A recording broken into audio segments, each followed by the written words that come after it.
Hey guys, what's going on? My name is Tylearn, and today we are going to be doing What If Gohan Liked the Idea of Fighting. Now, the reason why I wanted to do this scenario is because not only did people want a scenario revolving around Gohan, but everybody on my channel for some reason thinks I hate Gohan. Just because in some of my scenarios he doesn't fight, therefore everybody thinks I hate Gohan, and oh my god, why can't he be a Chad? Like, I don't get it. So instead of people complaining, they can actually just support me for once, because I'm talking about an idea where Gohan actually likes fighting, and he's going to be the main character I'm focusing on in this What If. And if you guys want another part of this series or another What If revolving around Gohan, comment down below what ideas you would like me to do, and share your support on the video by liking the video, subscribing if you are new to the channel, and hitting the bell icon. That way you are notified and updated when I upload. Showing your support does tell me that you guys want more parts, so show it.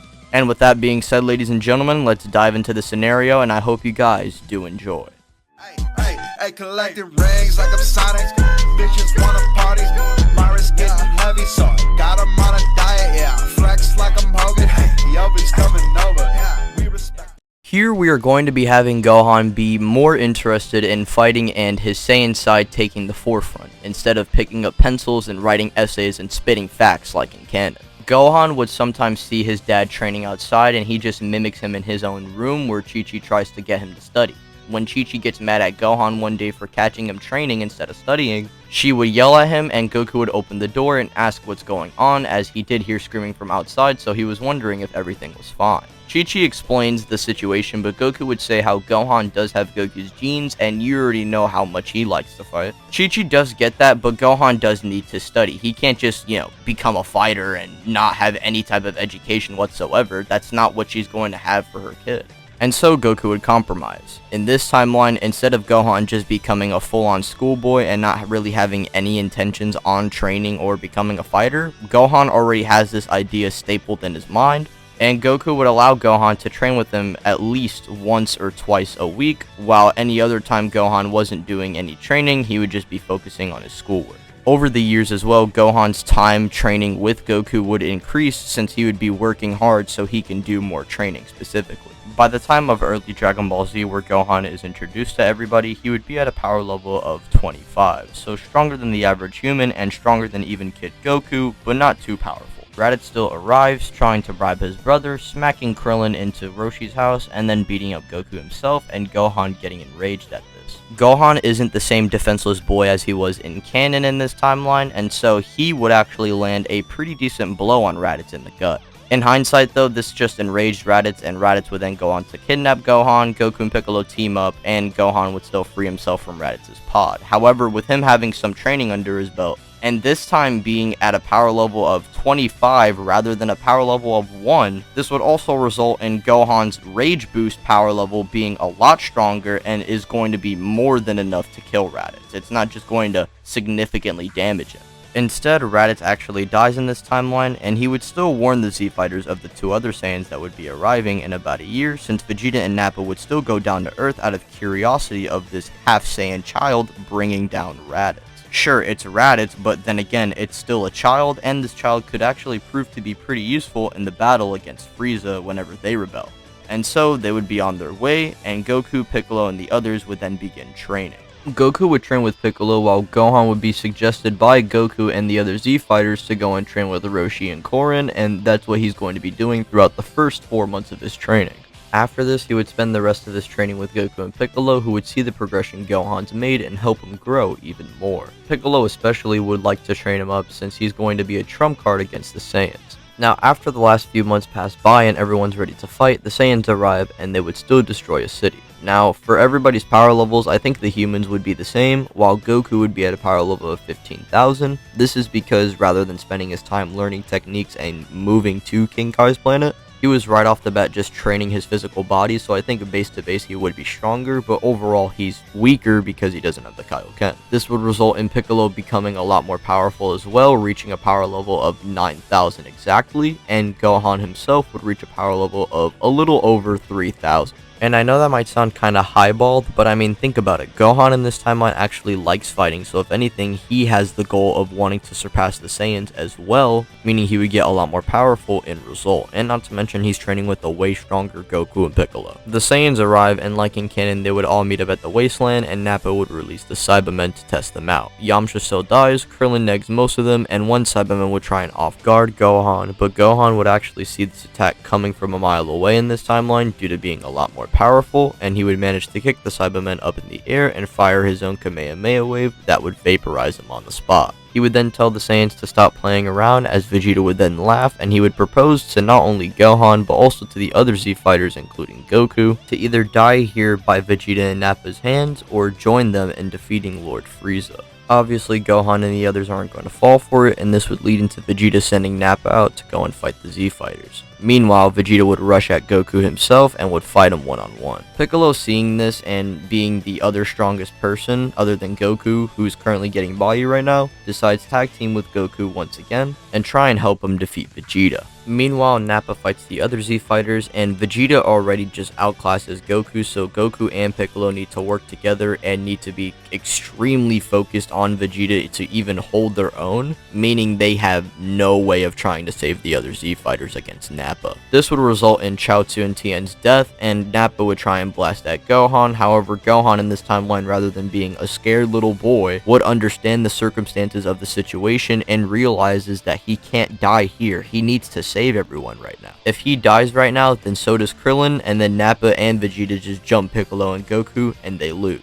Gohan, being fueled by not only rage due to the fear of failing, but also not wanting Krillin and the others to die, would allow him to reach a power level of over 5,000, which is above base-to-base Nappa. And this is before Nappa started adapting and actually forcing Goku to use the Kaioken in order to beat him. So Nappa would still be at his base 4,000, meaning Gohan would overpower him before Nappa could adapt, erasing him on the spot. While this was happening, Piccolo and Goku would have been teaming up against Vegeta, however, they would still prove to be no match. This would lead into Piccolo then deciding to rely on the special beam cannon, and Goku along with Krillin and Gohan would do their best to try and stall time, giving Piccolo the time he needs to fully charge the attack, and when he launches it at Vegeta, Vegeta last second attempts to dodge, however, instead of him fully evading the attack, it grazes his shoulder, weakening him.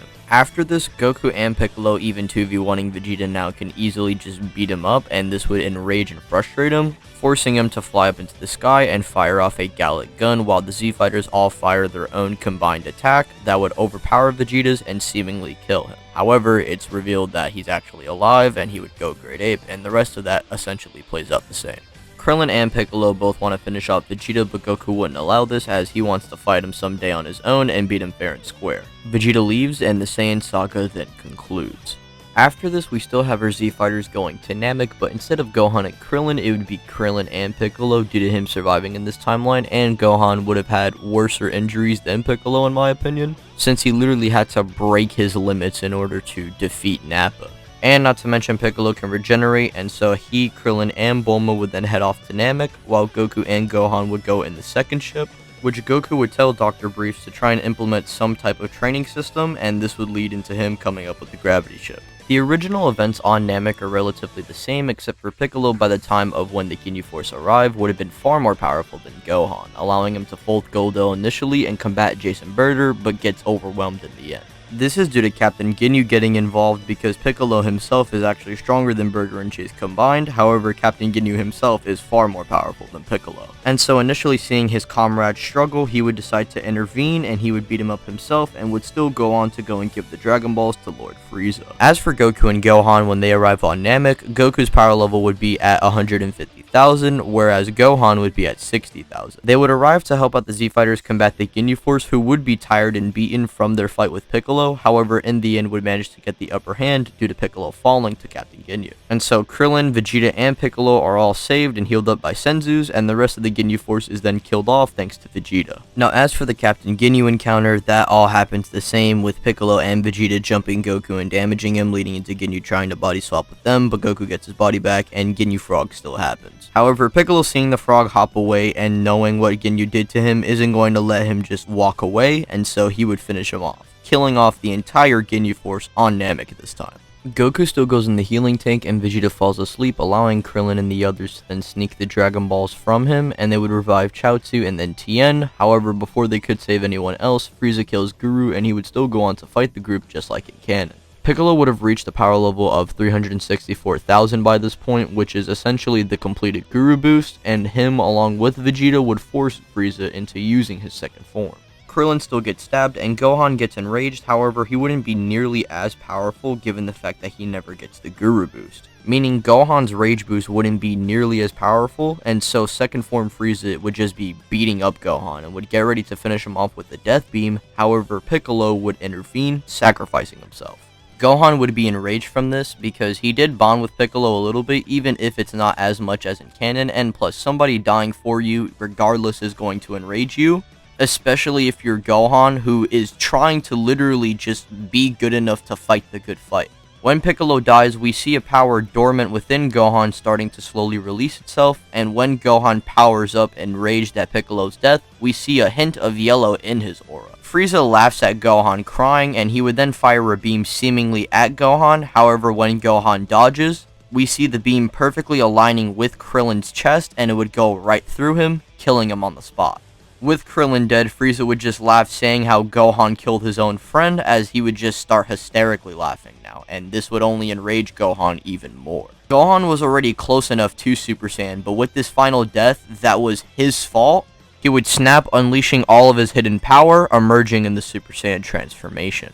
Frieza would then transform into his third form because of this, and would tell Gohan and Vegeta he still has one more form. Gohan, being blinded by rage, doesn't care and would unleash all of his power into one blast. Gohan's base power would be at 3 million, however he's enraged on top of this, so he's even stronger than that, and him unleashing all of his power at this point on third form Frieza would quite literally be overkill for third form Frieza, and before he could transform into his final form, he is vaporized. Namek is saved, Gohan is actually the first Super Saiyan, Vegeta never dies, and no new Namek ever happens. Also, Goku never goes to Yardrat. After this, we would have a 1-year peace gap where we see Gohan and Goku currently training with each other, and by this point, Gohan can turn Super Saiyan on and off, and by this point as well, Goku would have well already achieved Super Saiyan. This is because his son already has access to this form, and so in hindsight, he would have an easier time trying to access this form as well. And as for Piccolo, he would have been falling behind significantly due to him never absorbing Nail, and so this would lead into him actually seeking Kami's advice to try and train somewhere, leading into him recommending about King Kai. And so roughly around the 10-month mark of the 1-year peace gap, Piccolo goes out to go and train with King Kai, and he would learn the Kaioken, Spirit Bomb, etc. Now, King Cold the Mecha Frieza don't arrive in this timeline, however, a mysterious warrior from the future still does. When Goku encounters Trunks, they would move somewhere secluded where Trunks tests out Goku's power and also warns him about the android. He would give him the medicine and dip off, leading into our Z-Fighters training for the next 3 years in preparation for the android. During this time, both Goku and Gohan get a lot stronger, and Piccolo, after a few months on King Kai's, would come back down to Earth and would show off the results of his training. He would reveal the Kaioken, and all 3 of them would just train for the remaining years, increasing in power. Piccolo would have actually become the strongest Z-Fighter with his Kaioken boost, and following behind him would be Goku, and following right behind Goku would be Gohan, and lastly Vegeta would be the 4th strongest. After the 3 years pass and Gero attacks the city and strikes Yamcha, the Z-Fighters are ready to combat the androids, and Goku, like in canon, fights 19 but falls to the heart virus. This time when Piccolo moves in and Gero fires his eye beams, Piccolo last second activates the Kaioken times 20 to evade the attack and kick Gero directly in the face. Gohan, seeing his dad in trouble, would go on to save him. Yamcha would bring Goku back to his house to heal him with the heart medicine, while Gohan would easily dismantle Android 19 and removing both of his arms. However, after this, he would get a little overconfident and have his back turned on Android 19, and Android 19 is about to fire an I-beam through Gohan's back. However, Vegeta then fires a Big Bang attack that would have erased 19 by that point, and he tells the kid to watch out next time. After this, Gero would just be getting jumped by the Z-Fighters, but after Vegeta fires off his Big Bang attack, it would distract everybody long enough for Gero to escape and free the androids, rather than, escaping, then stalling, then freeing the androids. This means while Gero is releasing them, Trunks would have arrived, telling the Z-Fighters the truth about his identity after Vegeta puts the pieces together. Gohan, flying with Trunks to try and find Gero's hideout, would have talked to him about what he was like in the future, and Trunks tells him the truth, and how he was a strong, powerful warrior who died saving Trunks along with protecting the rest of the planet. Gohan, hearing this, would know that he can't die in this timeline and make sure to try and save his future. And he would also promise to Trunks that he'll do whatever it takes to try and help Trunks save his future as well. Anyways, they find the hideout and like in canon, 17 and 18 are released. Vegeta fights 18, which we already know the result of that, while Gohan puts up a decent fight against 17, but in the end loses because of not only stamina, but just because 17 was actually holding back and at his full power, he just outclasses Gohan. Piccolo would then intervene, activating a Kaioken times 20, which would actually prove to be pretty decent against Android 17, but he wouldn't be as strong as his Kami Boost self just yet, so he would actually just lose. After the androids leave and the Z-Fighters recover from the beatdown, Piccolo heads to the lookout to try and seek some answers. Meanwhile, Gohan and Trunks still learn about Imperfect Cell, and eventually Goku still wakes up. Gohan and Trunks would head over to Goku's location due to him being stable and actually them being able to sense him now, and they would be the first ones to learn about Goku's next plan, that being the Time Chamber. So Gohan and Trunks, being the first ones to learn about the Time Chamber plan, would ask Goku if they could use it first, which Goku says, yeah, that's fine.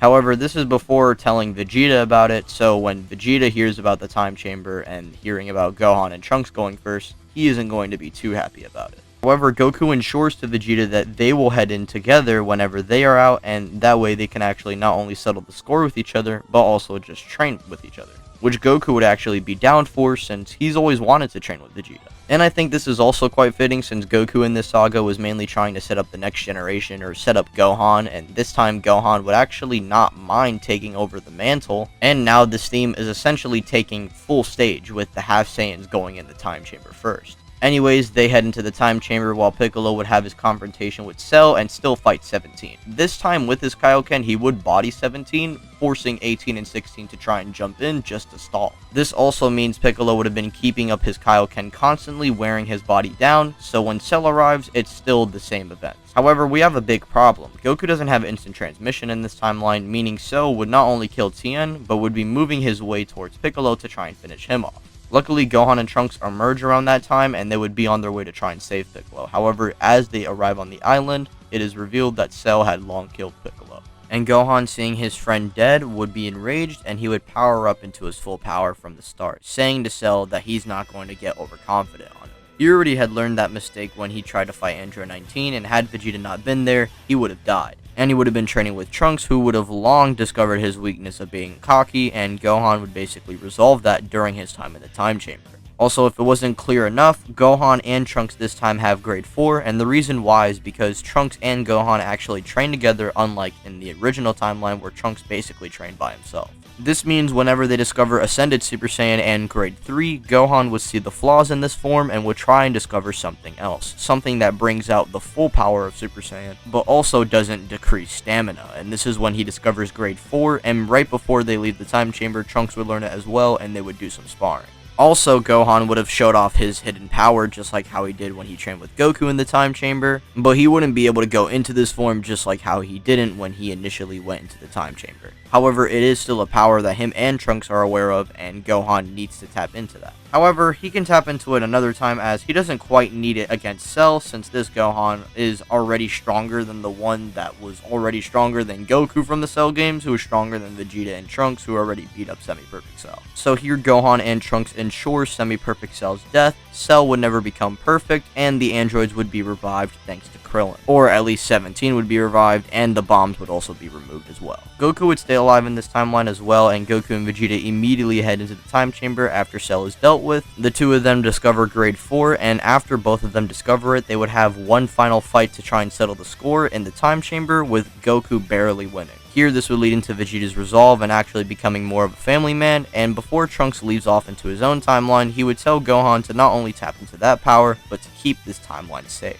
Gohan would then tell Trunks to do the same thing, as they would hug each other before Trunks heads off to go and save his timeline, which he successfully does. Goku and Gohan after the Cell games would spend their time mainly at home, with Gohan getting ready for high school while also training harder than ever throughout all 7 years. This is because of not only what Trunks said to him, but also Gohan here building up to be the main defender of Earth. And especially after Goku already discovers Grade 4, this means Goku and Gohan don't have to hold back on each other, and throughout all 7 years they would train with each other, both discovering Super Saiyan 2, and Vegeta would also discover it on his own time. Because of this, Goten would actually come out a lot more powerful, surpassing Trunks this time. Now, when the World Tournament starts up, only two differences happen. One, Goten wins the tournament this time, and two, when Spopovich and Yamu drain Gohan's energy, it's actually going to be a lot more energy than they expected. This is because Gohan is exponentially far more powerful than his Buu Saga self, meaning they would actually already be close enough to reviving Majin Buu. Meaning whenever they head to Babidi's hideout and Gohan fights Deborah and shows off Super Saiyan 2 and would erase him with the Kamehameha wave this time, it would already be too late and Majin Buu is freed, and he would easily slap all of the Z fighters even with Vegeta, Goku, and Gohan combined working together. This leads into Shin teleporting Gohan and the others to the Kai realm, and like in canon, Gohan would go through the Kai training. However, here with the Z-Sword training, he wouldn't need to do any extra training or cut some rocks or anything like that. This is because not only is Gohan going to pull out the Z-Sword a lot earlier than his canonical self, but this also gives him a lot more time to keep on rapidly increasing in power with the Z-Sword, so much so that he would surpass Majin Buu. And so we don't need the Kachi Kachi block slicing scene or anything like that. Gohan is already confident enough to take on Buu, and will make sure arrogance won't get in the way of his fight. Anyway, Shin teleports Gohan right next to Buu, and he would proceed to combat the fat pig monster. Here, Gohan is clearly a lot more powerful than Buu physically. However, with his regen, Gohan is just wearing himself out, and he needs to finish the fight now. He would take a page from Trunks' book, slashing Majin Buu into bits and pieces. He would drop the Z-Sword at that point and fire a full-on Kamehameha wave that would erase not only the remains of Majin Buu, but also Babidi himself. The Majin Buu threat is dealt with, and Gohan saves the day. After this, we have 6 months of peace, which Gohan spends mainly training with his dad, and he would become significantly stronger thanks to the Z-Sword constantly amping him. When Beerus arrives, Shin and Kibito would try to warn Goku and Gohan, but Beerus already arrives to their house and would ask about the Super Saiyan God. Goku doesn't know what he's talking about, and neither does Gohan, but Goku tries to take on Beerus like in canon and ends up losing terribly. Gohan, seeing his father down, gets enraged and would quickly grab the Z-Sword to attempt avenging his father. Gohan would have been missing all of his slashes until he seemingly finds an opening, but that's when Beerus just catches the sword and snaps it in half. Shin and Kibito at that point are just freaking out, saying how he broke the Z-Sword, and Beerus just realizes and questions to them, did they say the Z-Sword? And that is when the Elder Kai is released, and he and Beerus fill in the voids about what had happened, and the Elder Kai is very terrified at this point. But after this, Beerus just simply goes about his business trying to find the Super Saiyan God, and this happens essentially the same as in canon, with Goku emerging in the Super Saiyan God state and fighting Beerus, and him and Vegeta would go on to train on Beerus' planet as well. Now, unlike in canon, Gohan isn't going to be slacking off here, and if anything, he would be training harder than ever. He got embarrassed by someone having this godly power, and what if they encounter an enemy that gives even Goku and Vegeta with their godly powers a hard time? He can't defend the planet, and he doesn't like that happening, since he wants to protect his family, and not to mention, he's got to try and find a way to overcome that wall that the gods have over the mortals. And this leads into him contacting Shin and Kibito after Battle of Gods, trying to find a way to attain a limit-breaking level. This is when the Elder Kai then buds in and would tell Gohan about his ritual, which he would be down to do on Gohan, thanks to him not only technically helping him, freeing him from the Z-Sword, but also taking down the threats such as Majin Buu with the aids of the gods. And so Elder Kai would allow Gohan to discover his ultimate state, and whenever that ritual was complete, Gohan would reach a whole new realm of power. As this was happening, Frieza would have been revived by a squad led by a man who claimed to be Frieza's father and dropped ruling the rest of the universe to try and save his son, and finally, he's done it. When Frieza is revived, he and King Cold would train together, and they would both get transformations of their own this time. Gohan here would lead the Z-Fighters to the battle and face Frieza himself whenever he arrives on Earth, and Piccolo this time would defeat Tagoma and Shisami by himself with the Kaioken. Frieza and Gohan stare down at each other and don't waste any time and begin fighting. Frieza had been itching for revenge, however, to his surprise, Gohan had increased to a higher realm than even what Frieza could expect.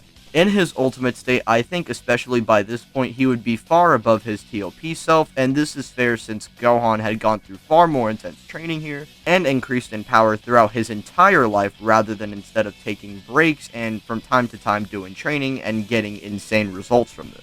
Even in his golden form, Frieza couldn't contend with Gohan, and Frieza would slowly wear himself down to his base form. He would attempt to try and blow up the planet, but Gohan isn't going to get cocky here and isn't going to let Frieza try and do that. He would then fire a Kamehameha that would completely atomize the tyrant before he could even think to destroy the planet, and Frieza is dealt with. King Cold, seeing his son fall, would be enraged and would transform into his full power, which is essentially just the cooler 5th form. However, to Cold's surprise, Goku and Vegeta then arrive at that point, and Vegeta, seeing King Cold, would power up, saying to King Cold that his time has come. Gohan had already killed Frieza twice, who essentially was the responsibility of all of Vegeta's pain, and he believes the second best way of coping with this is by killing the man's father, and he, along with Goku and Gohan working together, put him down, and Vegeta gets the kill. After this, the Universe 6 tournament would be talked about, which Gohan would cancel his meeting in order to participate, since a tournament against the whole other universe is something a fighter can't pass up. And so our team is the same, but Gohan replaces Buu in this timeline, and we have this time Goku and Vegeta bringing Gohan to the time chamber, since they are impressed with him managing to defeat Frieza, and just want to see how far he's truly come. Here, Gohan even shows off power exceeding these two, but Goku and Vegeta would learn to adapt thanks to them having 3 whole years with even more intense training, but this also gives Gohan more room to grow as well, and they emerge far stronger than when they did in canon. And yes, Gohan would have the funny haha beard. Now surprisingly, most of the Universe 6 arc happens the same since Goku went first, but whenever Vegeta loses to Hit, Gohan then finally steps in and would tap into his mystic power to combat and even overpower Hit. This is because, like I said, this Gohan would be exceeding his TOP self, who was rivaling the blue Goku, who was actually pressing a much more stronger hit than the one from the Universe 6 tournament, which Goku actually managed to almost press and defeat him with the Kaioken times 10. So before Hit could try and adapt off of Gohan, Gohan defeats him with the Kamehameha wave, catching the dub for Universe 7, and Beerus would revive Champa's Earth. Now next is the Goku Black arc, or I guess we can call it in this timeline, Gohan Black arc. This arc actually falls a lot flatter on its face than you might expect. Because Zamasu doesn't have Goku's body, this means he doesn't have the body of a normal Saiyan who constantly adapts and gets Zenkais, meaning Black can't do his main shtick, which is adapting and getting stronger. And so when he arrives to the past initially, and Gohan sees Gohan Black, and Trunks basically explains the whole context, he's not just going to be testing out Black's power. No, he's going to be trying to kill this guy because he literally just tried killing his friend's timeline. Or he did, and he tried killing Trunks.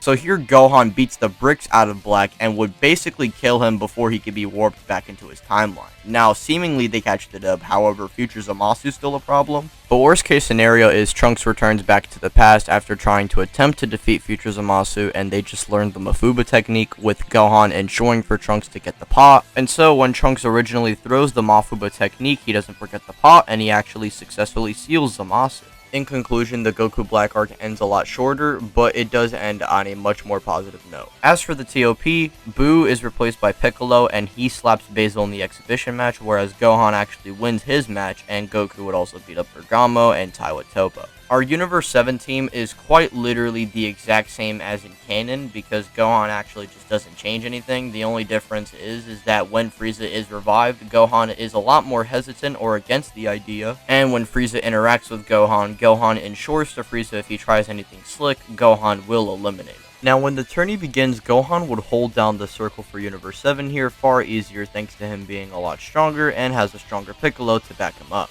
This means fighters like Krillin and Tien don't get eliminated. Frost instead tries attacking the circle himself, leading into him getting eliminated, along with others such as Magetta, Botamo, and even some fodder in Universe 2, such as Plum and the Sniper, who originally took out Tien in the first place.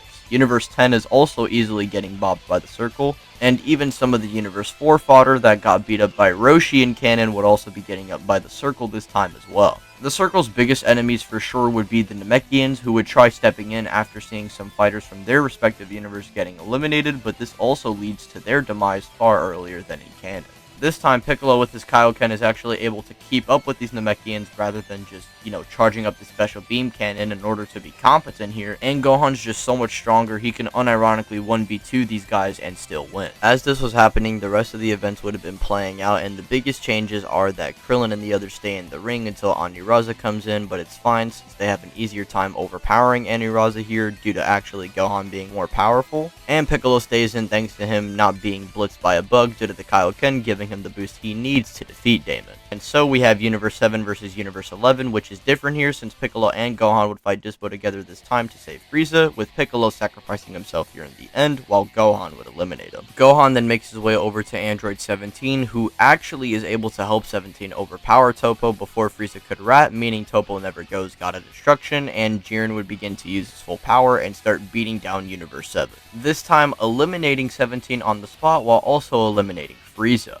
Goku, Gohan, and Vegeta are the only three left, and as Jiren fires a full-powered blast at them, Vegeta would sacrifice himself in order to negate the attack, saving the last members of Universe 7. Gohan, as this was happening, would have been told by Goku to run in order to try and stall time, which he does, but is hesitant since he doesn't want to leave his dad. Like in canon, Goku would then combat Jiren, awakening Omen, and then awakening the actual UI state, suffering the repercussions and seemingly being eliminated, but that's when Gohan saves his life, and Vegeta is also revealed to be alive. Gohan and Vegeta would be combating Jiren, and here they would be overpowering him even more than 17 and Frieza did together. And Gohan, not being cocky, isn't going to let Jiren get amped by Toppo's speech, and Gohan and Vegeta working together would fire a combined blast, eliminating Jiren. Universe 7 catches the W, and they revive all the erased universes. As for the Broly movie, the only difference I could see here is Gohan being summoned to basically contact the Elder Kai. That way he can give them the Potara earrings rather than them doing the Metamor infusion because Goku never dies. And that is where I'm going to be leaving this what if off. If you did enjoy the video, be sure to leave a like on the video, subscribe if you are new to the channel, and hit the bell icon. That way you are notified and updated when I upload. And if you want to rewatch the series like how I said in the intro, be sure to go and check out the link in the description where you guys can go and check out the full playlist. Movie version of this series coming soon, and I hope you guys once again did enjoy this series. I for sure did, 100%. The script was fun as hell. Thank you guys for watching the video, and peace.